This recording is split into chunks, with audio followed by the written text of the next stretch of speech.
Ano ba? Huwag mo nga akong hawakan, Sofia. I didn't touch you, babe.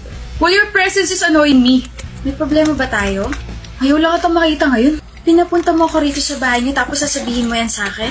Ano bang problema mo? May nagawa ba ako? Nakakairita ka kasi. Ewan, naiirita ako sa pagmumukha mo. Umalis ka na kasi rito.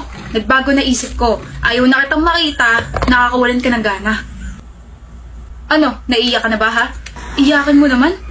Kaunting kibot, nagpapaawa. Bakit ba kita naging girlfriend, ha? Loko ka, ikaw. Bakit ba naging kapatid kita, ha? Ate, Ate Aliana, huwag ka makialam dito, ate. Ba't ka ganyan? Kung galit ka sa mundo, huwag mo idamay yung mga nasa tabi mo. ate, Para kang nakakain ng sibuyas dyan. Kulang na lang bawang dahil sa panggigisa mo dito kay Sofia. Kutusan kaya kita.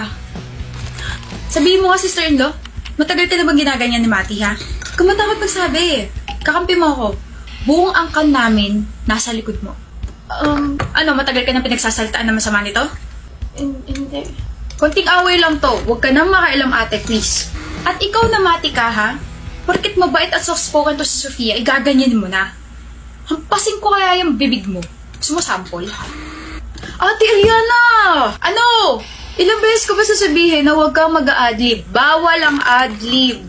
Nag-adlib ako? Nag-adlib ako, Sofia? Opo, ate. Nadala ka na naman sa eksena. Hahampasin mo pa nga yung bibig ni Mati. Pang ilang take na natin to? Nakakapitong take na tayo rito sa scene na to. Sa estadong to, wala tayong mapapasang output, babe. Nakakadala kasi yung eksena, okay? Bakit ba kasi bawal mag-adlib, eh? Kasi yun po yung reminder sa amin. Nagpasa kami ng script and we should stick sa script lang. Bakit kasi ako yung napili niyo kung puro kayo reklamo? Ate, ikaw yung nag-volunteer na maging ate sa role na to. Diyos may yung maramang invite.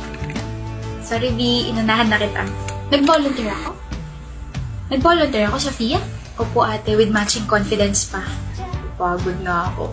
Sino gusto ng pancit with siomay and tinapay? Kain tayo para humupa naman yung galit ng kapatid kong Napakagwapo naman talaga. Hindi mo lang ako tinawag na gwapong kapatid mo, hindi na kita isasali rito. Tara, babe. Masarap magluto ng pancit si ate. Okay. Uto-uto talaga yung kapatid kong yun. Daling pa ikutin. Vaporo siya. Utot niya. Mukha siyang itlog na balot. Ayusin ko na nga yung acting ko mamaya. Baka ma-discover pa ako.